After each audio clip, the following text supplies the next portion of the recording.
Hello बच्चों, चलिए प्रश्न को पढ़ते हैं। यदि भुजा ए के किसी घन के एक कोने पर बिंदु आवेश Q रखा जाए तो इससे गुजरने वाला फ्लक्स होगा। नीचे विकल्प दिए जा रहे हैं, बताना इसमें से कौन सा विकल्प सही। तो इस प्रश्न के लिए जो मुख्य अवधारणा है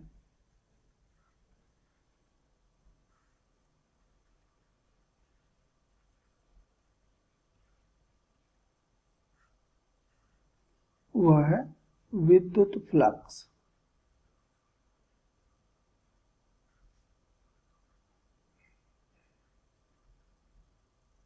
कि हमारा ए भुजा वाला घन है और इसके एक कोने पर बिंदु आवेश रखा हुआ है Q। इस बिंदु आवेश Q के कारण हमारे इस पूरे घन से कुल कितने फ्लक्स निकलेंगे या गुजरेंगे, इसी की गणना हमको यहाँ पर करनी है। तो ऐसे प्रश्नों के लिए हमें अपने आवेश Q को एक बंद सतह के भीतर ठीक सेंटर पर, ठीक केंद्र पे लाना होता है। और इसके लिए जैसे हमें पिंड दिया हुआ है, जैसे यहाँ पर हमको घन दिया हुआ है, ऐसे ही जितनी चाहे उतनी, लेकिन वो न्यूनतम संख्या में हो, पिंडों का उपयोग आपको करना है। इसके अगल बगल ऊपर नीचे रख करके इस तरह की एक संरचना करनी है कि आवेश Q ठीक उस संरचना के केंद्र पर हो। तो चलिए यहाँ पर वो संरचना हम करते हैं। तो हमने दिए गए घन के बाजू में हमने एक घन रखा और पीछे में दो घन रख दिए,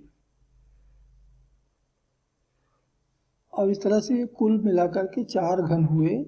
इस चार घनों से बने हुए आकृति या संरचना के एक पृष्ठ के केंद्र पर भी आवेश Q हमको दिख रहा है।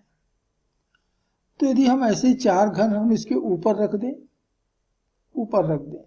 चार घन, ठीक, पहले के ऊपर एक घन, दूसरे के ऊपर एक घन, तीसरे के और चौथे के ऊपर चार घन और रख दें, तो हमारा आवेश Q उस पूरी संरचना के ठीक केंद्र पर होगा। तो हमने इन चारों घनों के ऊपर में चार और घन रख दिए, बिल्कुल वही आकृति, वही आकार का। ये हमारा पांचवा घन, ये हमारा छठवां घन, इधर हमारा ये सातवां, और इधर है हमारा ये आठवां। तो ये 8 घनों से जो मिलकर आकृति बनी है, हमारा आवेश Q ठीक इस आकृति के केंद्र पर है। अब हमको मालूम है कि किसी आवेश Q से सभी दिशाओं में चारों ओर जो फ्लक्स निकलते हैं वो गॉस के प्रमेय से हमको ज्ञात होता है। तो गॉस के प्रमेय से आवेश Q के द्वारा दिया गया कुल फ्लक्स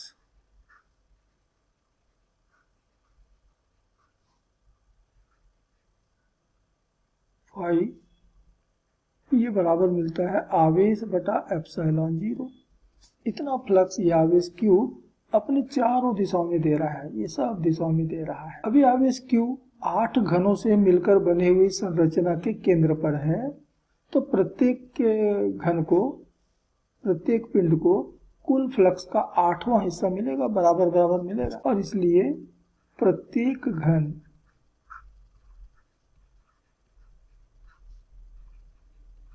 से गुजरने वाले फ्लक्स